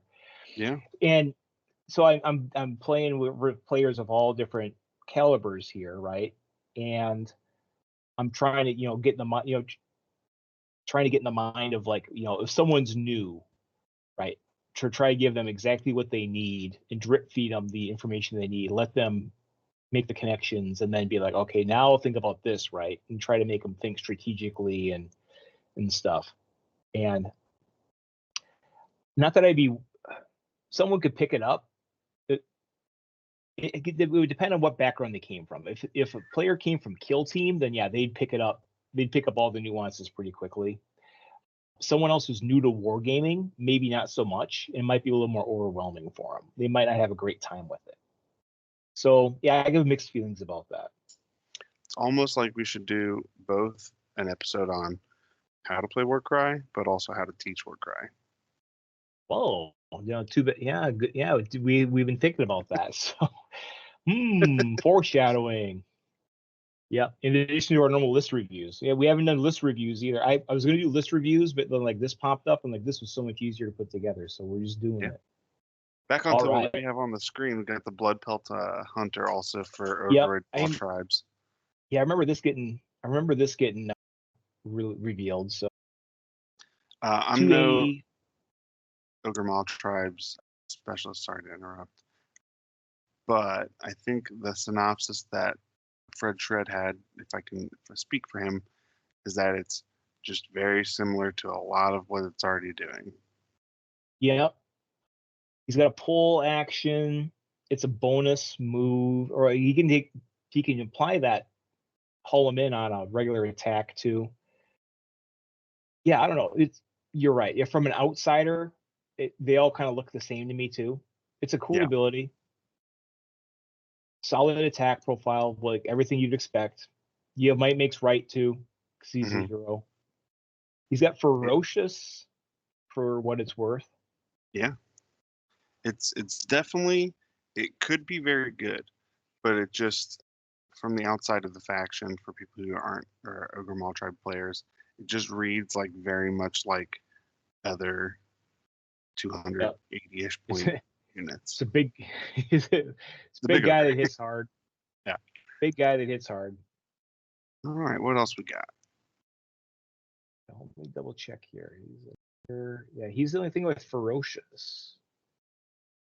Trying to think if he might combo with something else in destruction. I'm not sure exactly what, but that might come into play. Who knows? Somebody will have to dive deep into that and see if there's someone else might find some weird interaction with it. Oh, Ferocious came up because like these guys, they'll have Ferocious, so Bloodstoker can whip them. Yeah. We had talked about that. Yep. So if you want a smaller guy, to combo with them. 165 or so for a Bloodstoker, that would work too. Would you really play that over Korgorath? It depends. Well, I would be doing more Slaves of Darkness, and it would be a cheaper model to bring into my all Ogreids list. That would be the intent. That makes sense. All right. Desire's comments, yes. A couple more FAQs. These were organized kind of, but there was a lot of questions all over the place. Dispossessed fire uses over my dead body. How many models they count as? I don't know how you gotten this one confused over this one, but they count as 3, right? Plus 2. And they clarify that yes, the abilities do stack. Most abilities do stack. So you can pop over my dead body, wait, use it again, and count as 5 models. Sort of like we thought. Yep. Core Chosen of Drown. The ability as written did not work. Was it the 3 inches? He had to fall. Okay. And if you fall, then you didn't get to choose where you were placed. And it was just it was one of those things where like so the GW rules are all like they've all been fairly well designed lately, right? They're flavorful, they're cool, they evoke like, yeah, this is this thing that this does, right? This guy goes from the top rope like Randy Savage, whatever, right? But they're not well developed, to use that terminology, right? There's game design, there's game development. Game development is someone actually going through and proofreading it, making you like, does this actually make sense? Is this actually legal according to the rules? That sort of thing. Plus the typical like, hey, this is broken, right? Hey, 8 attacks on a 35 wound model is really, really strong. This should not see print, that sort of thing. So this actually works now. And Gore Chosen is actually, the Gore Hulk is, I've seen him in action. He's actually pretty good. There was a corn dude at Guard Tower, and he had 2 of the 3 Gore Chosen, a regular Slaughter Priest with axe, so 3 big hitters there, and some Blood Reavers, Skull Reaper, the Magic 8 models. And actually, compared to Korgorath, the Gore Hulk doesn't deal quite as much damage, but he's a lot tankier. Okay. And so I'm kind of a believer in the Gore Hulk now. I think it's a much smaller base as well. So easier to move him around. Yeah, you could burn down if you need it. Like I played versus Dan once as well, and he had both Gore Hulk and a Korgorath. And actually, even though the Korgorath hit harder, it was my target because it was easier to burn down than the Gore Hulk. Gore Hulk was just way more wounds and toughness. Interesting. And now he has an ability that works. So the enemy fighter, roll number of dice equal to the value of disability. I think this one's a triple. For each roll of 4+, allocate 3 points to the fighter. So he requires a high triple. Let me verify it's a triple. It's notably not half value of the dice. So like if you have a 666, you're rolling 6 overhead. dice. Overhead smash is a double. Ooh. So double 6s, double 5s. You're rolling you can 5 or 6 you can get a high dice. double really quickly. You can, so as long as you 18 damage on the cap, if you rolled 6s again, or 4+ on the 6 dice. Yeah, but your expected value is closer to 9. Sure. 9 on trip for 6, a double. 7.5 on trip 5. 9 is a good amount of damage for a double. Oh yeah, very good. Yeah, you got to do some work, right? You got to jump, but there might be something there. let's see what else. Oh, we fixed the loophole. Sons of Elmorn are now the 3 Graveguard are all elite. Okay. Were they minions by mistake? They were always minions. They were always able to be rezzed, but since they were minions and not elite, they would get rezzed at full health. Yeah, no good. So if they're minion and elite, then they get rezzed with the value of the dice. Okay. So it was a nerf, part of the resurrection nerfs, in addition to all of the rules, that all the limitations on resurrected models that give them summoning sickness. They also put in a nerf to it to said if you had elite, then you came back with 1 to 6 health, or whatever the value of the double was. It was so you couldn't like bring that Graveguard at full health and then like, it was just, you get so far behind. Like it was just so much value from rezzing a Graveguard. Yeah, so Sons of Elmorn were like one of the best things you could be doing in Death in general. And they're still good. Yeah, they also did take a little point, but not broken, right? They're just fixing loopholes, making things all kind of cohesive, right? All those models of a similar type should all kind of behave similarly. There shouldn't be any weird exceptions. Latching Bite, clarification here. Apparently, folks didn't know what Latching Bite does. I don't know what it does either, so I never played Screamers. They didn't. So who the target fighter was not clear, I guess. So they clarified who the target fighter was and how the ability was laid out. I'm sure if you read Latching Bite, that clarification will make it make sense. Yes. Oh, okay. It's, it wasn't clear, right? So Latching Bite reads, add half the value of this ability, rounding up to the strength characteristic of the next attack action made by this fighter in this activation, right? So sure enough, right now it's just a self buff, right? Plus strength to the Screamer. In addition, until the end of the battle round, the target fighter cannot make move or disengage actions. The target of the attack is what it means. But it wasn't clarified. Yeah. Right? Okay. It's worded as a self buff to the next attack. However, it doesn't clarify that, doesn't specifically say that what you're hitting with that next attack that's getting the strength buff is the actual target that gets the debuff of can't move. So yeah, just clarifying that. You might be possible to kind of take that the wrong way. Yeah. And yes, it does say that you do have to make the attack action too, so they clarified that as well. So you can't just Latching Bite and do not and lock someone in without having attacking. That makes sense. Yeah. I probably have worked intuitively enough, but all right. I imagine anybody reading that would just assume that the target fighter was the target of the attack, but a reasonable person would assume. But we already talked about the wargaming crowd. I love the hobby. I'm glad I made it back into it. I love wargaming and stuff like that. And actually, I've had some mostly great experiences with everyone I played face to face. Actually, I've had 100% great experiences with everyone I played face to face. Online, good community online as well, because I'm not playing 40K.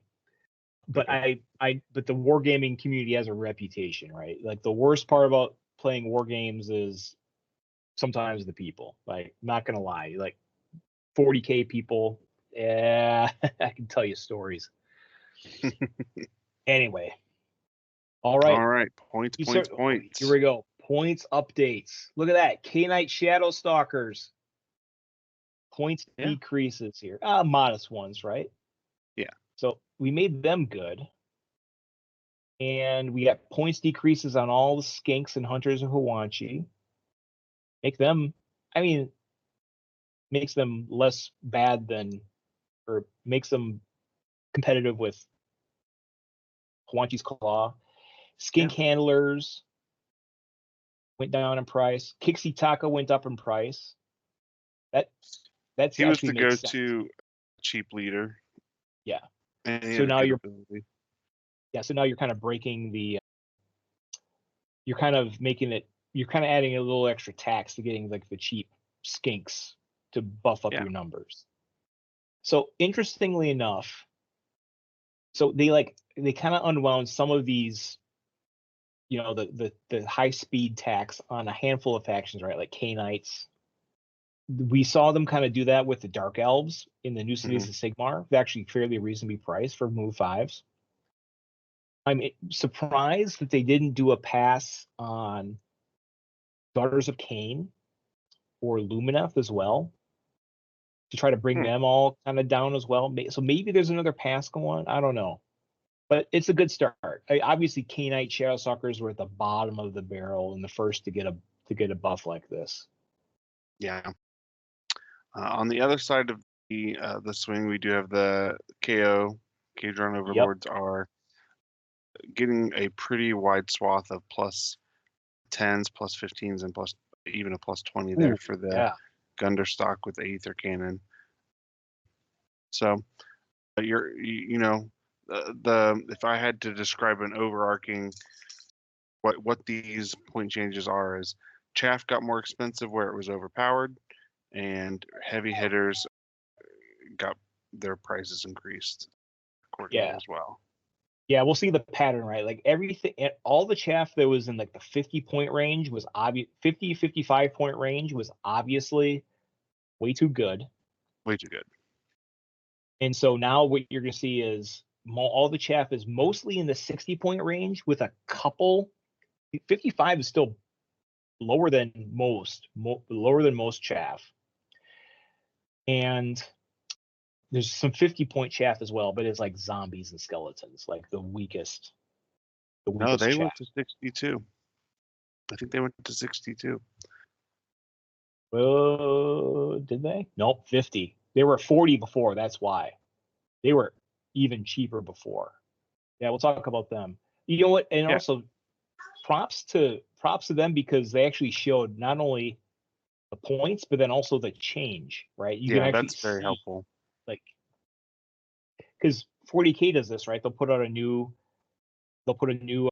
set of points values out, but then they'll be like, here's new points. Like, you can tell me what went up and down by how much. You're gonna make us figure it out for ourselves. Yeah, it's such a small thing to do, but it's helpful because you can immediately tell who's getting buffed, who's getting nerfed, and by how much. Yep. So yeah, either cannon's obviously the 510 profile. Between that and the whole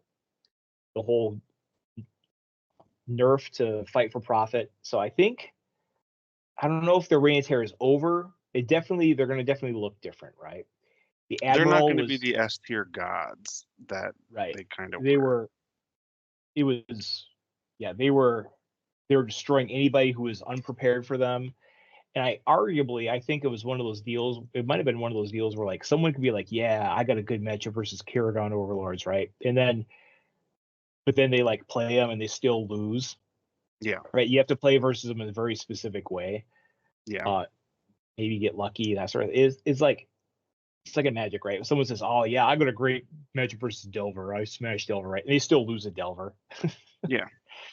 A great matchup means you're 55%. Yeah, 55, 60% at best. So yeah. So all the Kharadron Overlords crazy here. But yeah, the Kharadron Overlords are where I think it just brings them into line to where they probably should be. Yep. Sorry, I think we started talking over each other. So what else we got here? Thunderstrikes. So here we got the Anti-Prime with Meteoric Hammer. He was 180 before, went to 190. That's the one-hander guy. He was the more popular one to bring as an ally because he was cheaper. There's an Anti-Prime with two-handed hammer who is 200 points. He was not touched. Okay. So he's still an option, but they just kind of brought the two of them a little bit of tax if you're going to take the cheaper one. Both of the Annihilators, the regular Annihilators, went up in price, which, yeah, they were arguably like one of the best things you could be doing in Thunderstrike or Stormcast in general. Is it enough that you lose a unit on the average list? Ooh, see here, without breaking out a real spreadsheet and really start brewing lists, It makes it harder, yes. Yeah. I think my big takeaway from a lot of these where you can see that they're targeting what was good in the meta is that on average they're losing at least one chaff unit. And I wonder if, because that's more of a mid-range unit, I wonder if what we're seeing there, because across 5 units, 10-point increase might not make you lose a unit, where across 7 or 8 units, you see that same increase. You're talking about a whole unit. So like the successful list that you were seeing, like if you had, say you got 7 models, Thunderstrike Stormcast with 7 models, the Thunder Lizard list. I think it was 7 models, maybe it was 8. It had Kixitaka, a couple Skinks, Calthea Zandire, and Annihilators. And you use that to kind of buff up your model count. I think that list had 8 models. It gets harder to get to count to 8 now. You're probably closer to 7. If you're not using Bladeborn to pad out your model count with cheaper models, I think it's harder to get to 7 as well, and you might be forced into 6. It also kind of depends on how many toys you want to bring as well, right? So Calthea Zandire is 205. So assuming like she's a given, so that leaves 800 points split across 5 models for 160. So that doesn't leave a whole lot. So you can't get a lot. And if you take any other sort of cool toy or any blessings or anything else like that, then you're locked into the 6 model list. So yeah, or you could maybe skimp points and take I call them a half model, right? You could take a Griffhound that's like a half model. It's cheaper. Take a dwarf ally for Over My Dead Body. They can go as low as 115, I think. Okay. I call that a quote unquote half model. It'll do in a pinch, but it's like half a Stormcast. Gotcha. All right. Oh, there's a couple. Yep. The Pallades with Star Soul Mace went up as well. They were already kind of hard to spam at 155. Now even more so. I just painted up 2 of them, and I have a third one I'm going to be kit bashing, but it's okay. The Warrior Chamber's going away anyway, or I was going to get a revamp, and whatever it is, what it is. They look cool, and it'll be one of many legacy lists that I'll have beyond whatever factions and models getting squatted. We're going to do Legacy Warcry League with like Spire Tyrants and Iron Golems and Untamed Beasts and Corvus Cabal and Beasts of Chaos. I'm not worried about those. I don't think the rules are going anywhere for those units. I just think they're not going to sell them anymore. As long as we get them like one shot of the rules in a year when 3.0 comes out, I'll be ecstatic. I would understand if we didn't get them. The writing's on the wall, right? They gave the warning, but we sure would be a pleasant surprise if they just said, "Hey, here you go," right? Legends rules, not even for competitive, but just for messing around or whatever. I don't think you take away the face of Warcry. Like Iron Golems were the face of the game. I also don't think there's going to be a 3.0 next year, but that's just me. We don't have to dwell on that. Ooh, maybe. Yeah, maybe would you think we go with like the Necromunda model where we just get like whatever when they decide? I don't think there's anything so substantial that needs to be done to Warcry at this point that warrants a addition. Yeah. So like the Necromunda model, like Necromunda doesn't get a new release every 3 years, a new full version. Blood Bowl doesn't get a new full version. They just get every so often. Hey, here's a new gang. Here's some new things. Here's some rules for them. Here's a new book. A new expansion book. New ways to play. Yeah. Inside the rule base, like new scenarios.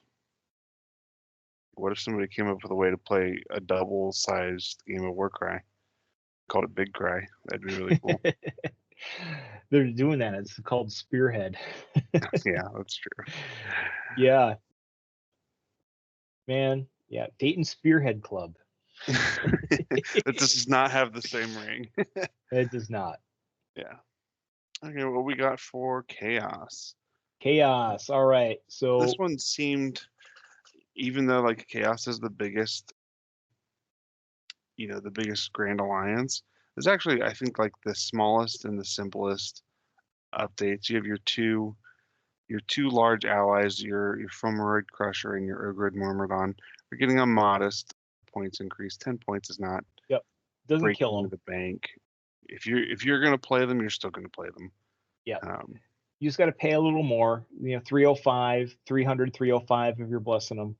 Yeah. Sneech. I've never been able to say the name of that. Tzeentch Arcanites. Yeah, so all these, so this is how bad, I didn't realize how they were 15, 20 point buffs. Oh yeah. They were laughably bad. They were laughably bad. So now they are, I don't know if you take them over as Angors, but they are at least in the conversation. Yeah. So the problem was that it wasn't even a conversation about like you just played Zangors. Like why would you take the Carrick acolytes at all ever? But now they have a differentiation enough to where you can even at least have a conversation about it. Yeah. So yeah, I think we might see people give them a try, and that would be interesting. Yep. Here's where everybody's are the Fred Shreds of the world are crying in pain. Probably not. He's a pretty resilient person. But this was needed. Plague necessary. Yeah. Plague Bearers at 60. So again, the custom model for most, we spent a lot of time brewing in group chat, and custom you lose a model from the list. -1 Plague Bear typically. Yeah, it's probably fine. I mean, assuming you're playing like a Fomoroid Crusher list with sometimes one Nurgling and Plague Bearers, you're probably losing at least a Plague Bearer, maybe two, depending on what else you were playing. If it was just those two units and then a leader and then Plague Bearers, that could be it. But their horse was too high and they needed to come off of it, so perfectly okay. Yeah, it kind of shows again, right? Plague Bearers going to 60 kind of shows like this is the floor for most chaff now, right? Arcanauts are at 55 and zombies and skeletons are 50. Shatters are 60 now. Yeah, but for most chaff is now the floor is 60, right? Marauders are still 60, and Marauders are also, when you're looking at Plague Bearers versus Shatterers versus good old Marauders, I think they're all pretty close now in terms of like which one is the better 60-point model. Mm-hmm. Yeah. Strike Talon down 40 points. 40 points. That's the biggest delta on all of these points changes for sure, by a lot. Double Strike Talon, Corvus Cabal. If you can find them. Fred put that list in group chat. It was like leader, 2 Strike Talons, and 6 chaff. I'm like, yeah, that's a throwback list. Like that was what you ran in 1.0 if you had double box, Corvus Cabal, and it was fine, right? Yeah. You had 2 MVPs. A Strike Talon was doing all your work, and then just with the 2.0 tax on high movement, it made the double Strike Talon just not feasible anymore because you just had too much of a tax. But now, he's back to being the MVP again for another year. We got some Cypher Lord updates. Cypher Lord, yep. Mid-range fighters. Glassy mid-range fighters. Bringing them to 120, 125, I don't think makes them good, but they're less bad. Tarantulas Brood, they're the leader, is coming down 20 points. So the Broodmaster, how fast was he? He was fast, right? Wasn't he I think his big allure is he was a netting leader. No, that was the Splintered Fang leader. Yeah, I feel like Tarantulas Brood had net guys, but it wasn't the leader didn't have the nets. Okay. Well, I don't know if move anything brings 6. that faction back. No, Like if there's like the some spiders. knitting No, because it's built around. Yeah, because it's built around the spider. So he was moved 6, 5, 4, 2, 4. So he had a movement tax on him, which has been slightly reduced. Okay, well, I don't think anything's bringing that faction back. So Yep. Next we have the Shatterer. Same Yep. thing as the Plague Bears. Horns of a Shit was another faction that had that chaff spam with your powerful units. Maybe throw a flamethrower in here. Yep. So So nothing else changed for Horns, and I can absorb that change. If from the various stock lists, it might involve running the same list minus a blessing. Maybe, if you had a Shatterer, if you had a Demolisher in there, it gets downgraded to a Shatterer to fit it all in. The list is mostly the same. It's been brought back a little bit. I do think of the S tier lists, the Horns of a Shit lists suffered the least, for sure. It's still good. Oh, man, I played it. I actually played a really, really sweaty competitive match last weekend versus Josh. And what happened? So I wound up falling behind on table quarters. It was the list. So if the flamethrowers are not carrying you, like your opponent is playing around it, or you don't have the high triples, or the flamethrowers are not spiking damage, your FOMO has to do a lot of heavy lifting, and you don't have a lot else that's doing a lot of heavy lifting in fighting. So it turned out in that matchup, right, because he had like 2 Kurnoths and Calthea. Yeah. Which is a super strong core. He also had a good 4th threat as well. If we were doing a list review, I actually would have gotten his list and given him a full credit, shout outs and stuff like that. He had Shadestalker as his leader. The leader version of the netter. That thing slaps in combat, put +4 wounds on it, and it has the net ability. You have some other netters and teleporters as well for utility on your chaff, but like it was a very, very strong list. We talk about Sylvaneth being like one of the best honest factions there is. It's very good, and he's a good player too. It's well built. There's no what's the word? Everything's pulling its weight in that list. Yeah. He was running something before that Dryads, and I didn't like the Dryads. They're move 5 and didn't have any abilities. Just like stack up everything with abilities to give you as many tricks as you can. Kurnoths, Calthea combo, the Shadestalker. Yeah, it was good. But we were talking about Horns. So yeah, I fell behind on table quarters there because my guys were just the Shadows were okay, but they weren't winning any they weren't really were spreading out, and they weren't winning any one-on-one fights. Like you had like one guy that's guaranteed to win a one-on-one fight, which is the Crusher. The leader might be able to, but the leader got spiked down early, so I was kind of behind after that. Gotcha. So it's good, but it's beatable, right? I don't win every game with them, and I'm trying to learn from my losses. But yeah, Horns is still a thing. There might be an alternate version of the list that's arguably even stronger than it was before if we're using models that are not on this list, right? So Varangard's untouched. Yes, we'll just say notably. that right now. Yeah, you could swap out the Ogreid in that list with a Varangard. You don't even need the blessing now. You have good outlets for triples and doubles. I think it might be arguably a better list than the FOMO version. Who knows? Okay. Secret Tech. You heard it here first. So then finally we got Rotmire Creed. Some of the mid-range guys not super great. Remember, Bloated One is the all-star, and Rotmire Creed.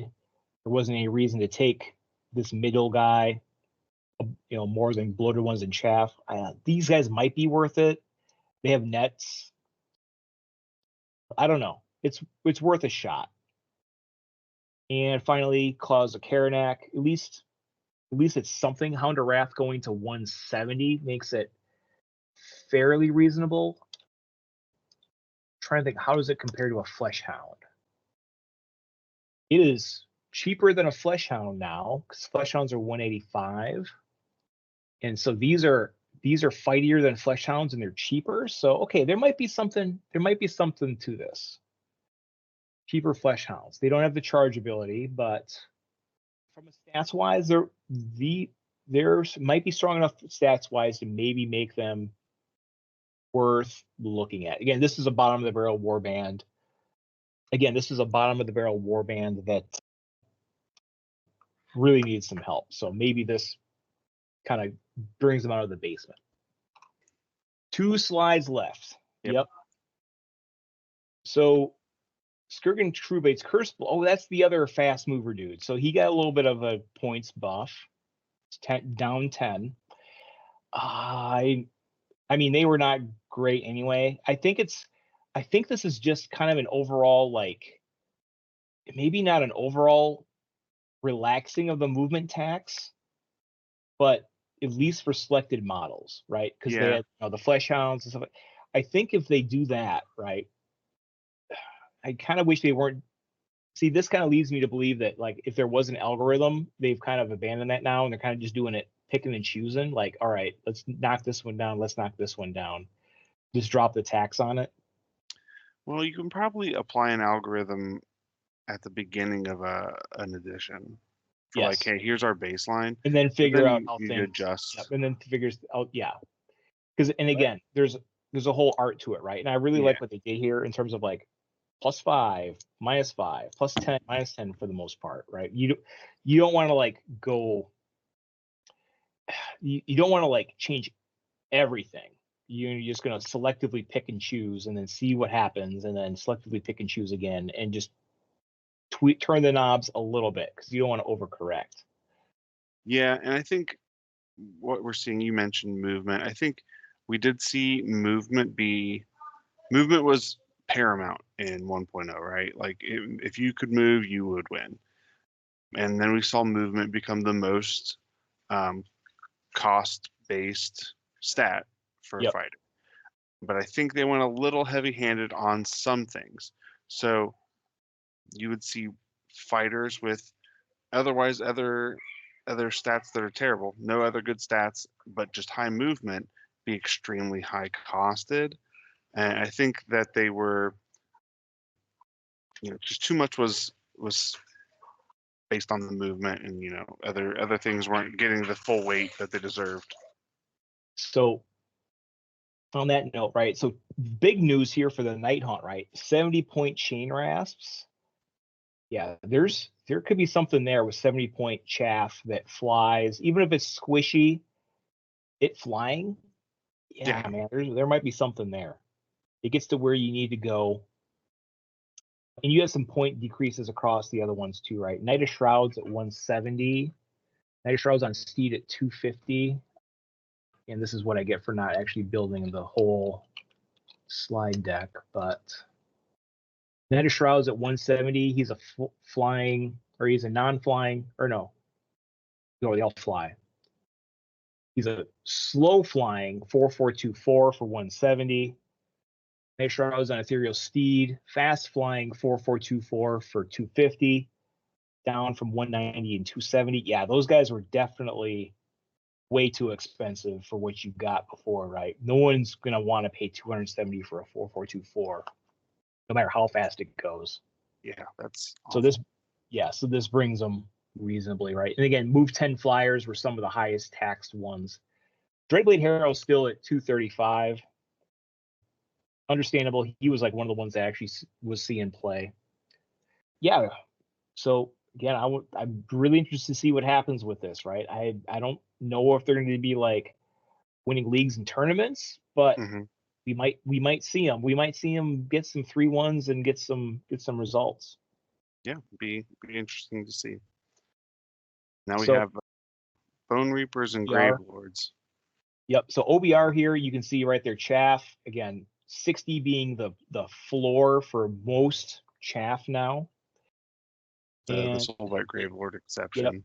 And if they're all 60 points, I don't know which one I take now. I guess it kind of depends on what you want to do. 50 Great Blades. Great Blades had the guys were not fighty, I don't think. No, Mortek, yeah, they weren't fighty. They were 2/4, 2/4. So you really probably wanted the toughness 5, 10 wounds on those guys. So take your pick there. So yeah, your floor is 60. Graveguard went up just a modest 5 points. Again, a real slight adjustment. Still good, right? Between that and they've always been rezzed at, D6 health now or whatever. Mm-hmm. Between 1 to 6 health. Again, still strong, but just brought back just a little bit. Zombies, right? So the zombies are way weaker chaff. They don't really do a whole lot at all. So bringing them from 40 to 50. Again, it's a low floor. It's the cheapest chaff in the game. However, going from 40 to 50 is a big deal because at 40 points, you could take like 12 zombies if you wanted. Yeah. Or it was ridiculous what you could do if you really wanted to with zombies and skeletons. So those sort of lists definitely are losing like a model or maybe even 2 models. Yeah. I mean, you could play with 10 of the 40-point chaff and still have 600 points to build a list. Yeah. And also to bring them in line with the rest of the Graveguard, Helmar, Marshall Falk, and Thane plus 5 points. Again, they're all pretty reasonable. Again, good doubles there too. We've seen sibling rivalry come into play with them, mm-hmm. And even if you're not slapping folks with Thane and his 2-hander, yeah, the other 2 were equally just strong. Very cool. All reasonable changes. Nothing that should be surprising to anybody that played with any of those factions that needed a little bit of tweaking. And the final one. Finally, Destruction. So, Brugget and Prague, the netter. Yep. So Prague, yeah, he was the most cost-effective netter in the game. Oh yeah, it was like it didn't make sense, right? Like he was, you don't. The words strictly superior come up, right? To the generic netter. Yes, and he was strictly superior to the generic netter. It gets misused. Yep, those words get misused sometimes, but it actually applied here. He was strictly superior to a basic netter. Exactly. Brugget. So I've done some analysis here. So Brugget at 90. Oh, man. So folks are saying they probably should have nerfed his ability instead. I'm biased because I have a Brugget list for Iron Jaws. Brugget is arguably was already one of the most powerful things you could be doing in the game, plus 3 attacks to the next attack.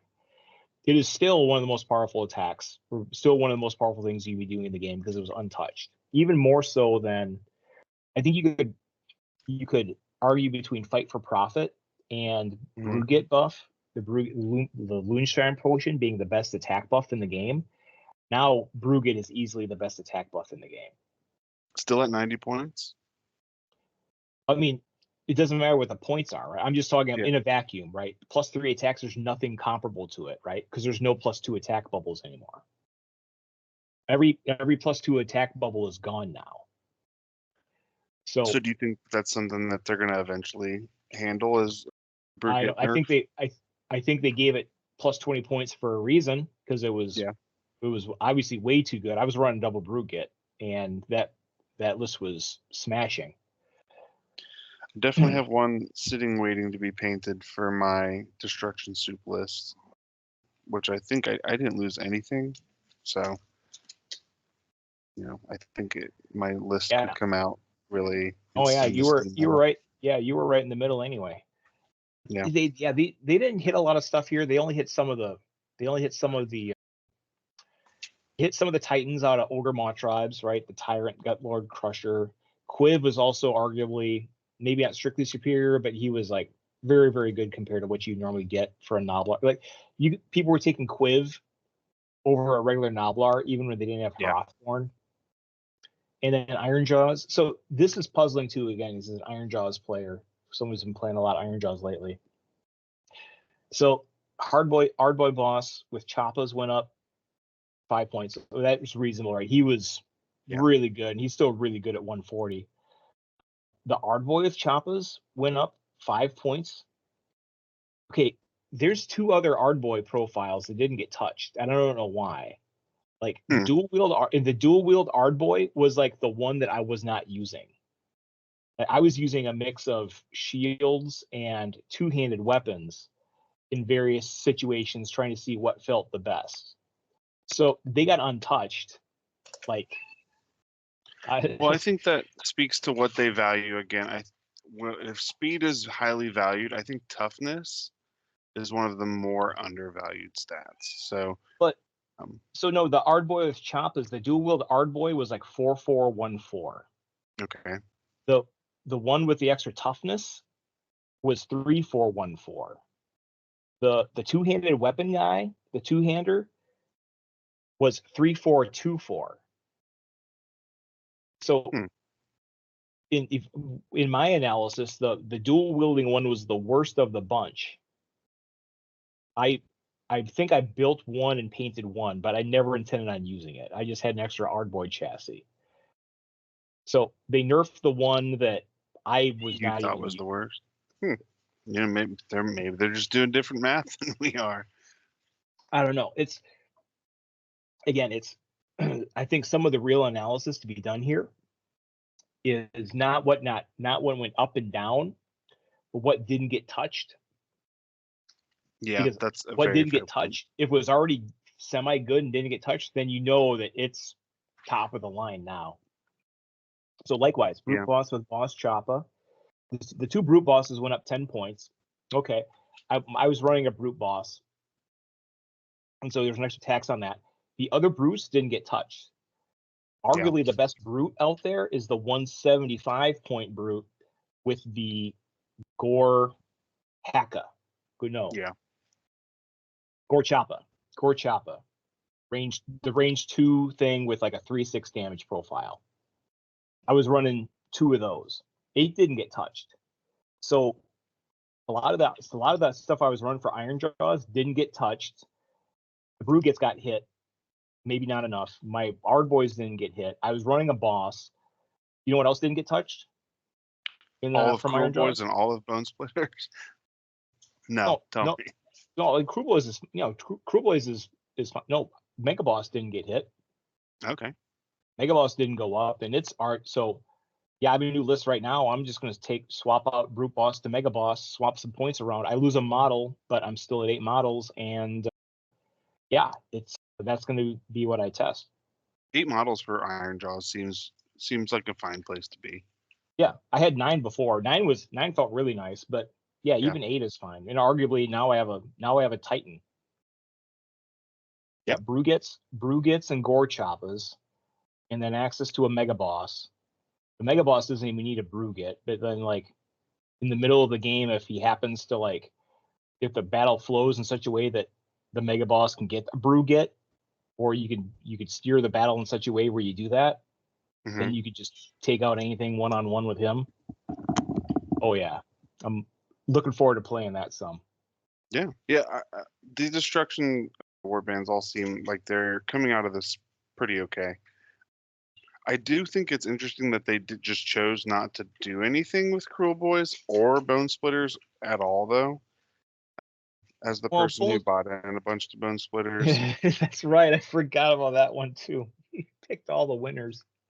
Yeah, I just don't understand. Like, yeah, I can, if you don't support it moving forward, that's fine. It's not, Bone Splitters and Ironjaws are not terribly unique from each other. It's just orcs with armor, orcs with no armor, right? I get that. Yeah, no, there was a lot of talk.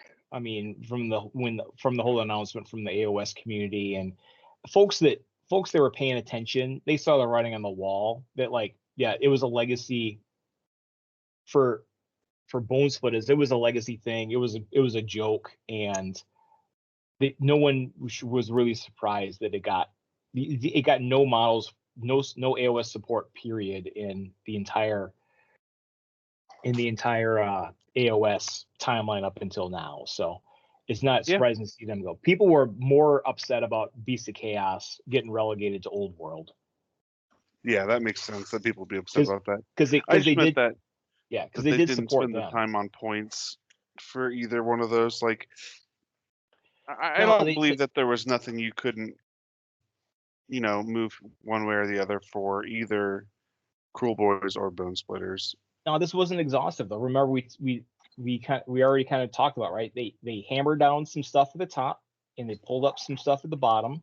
And there's other stuff out there that's going to be, there's other stuff there at the bottom. There's other stuff that's going to be sticking out at the top. And we'll figure out what it is here in the next 6 months or so. But yeah, it's a great path. Man, I grade these things. I think the last time we got an FAQ, I think I gave it like a B+, A-. There was still a lot of unanswered questions. This one, ooh, man, A-. I'm not sure. I think honestly, I think we needed this with all the other news and doom and gloom about Dead Game and everything else like that. Yeah, I'm giving grades. I'm gonna go with an A as well. I'm giving it an A. Good work. Think the people who, the Fred Shreds of the world are probably like, man, this sucks. But when you build all the best lists. The Fred Shreds of the world cannot rely on broken models and list building to carry them anymore. They actually need to get games in and reps in and learn how to play. But he also does that. throwing shade at Fred at the end here. So if you made it this far, Fred, love you, buddy. Yeah, he's a great player. No matter what game he plays, he's a great player, and he's very good at reading metas and adapting to metas. So I'm sure he'll be just fine. He's very analytical, though. You need the reps. So he got punished at Adepticon for being super rusty. So, but yeah, you gotta get those reps in. Yeah. All right. Well, I was gonna say overall, I think it's again a very good update that they've made. And normally this is where I do an outro slide with the music and what's coming next and everything else like that, but didn't have the time to do that. I'm gonna be working it Friday. It's Friday right now. I might even get this sucker out maybe Monday. Who knows? So I don't know. We'll see. All right. Cut out all my phone calls. Yep. But yeah, if you made it this far, thanks for listening. Yeah, thank you. And scene.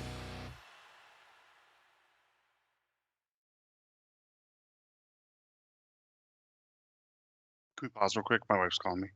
Yeah. Hey. I knew that was going to happen. Yeah. I'm glad we paused for a second because I wanted to pull up the... Oh, I didn't pause. We haven't recorded the whole time. This is all going to go in the outtakes. Okay. Okay. Well, we can unpause mentally. 5, 4, 3, 2, 1, go. All right. We got your honest reaction now. Let's press. I was like... That's what's going on? You truly surprised me because I had something up on the screen. That was great.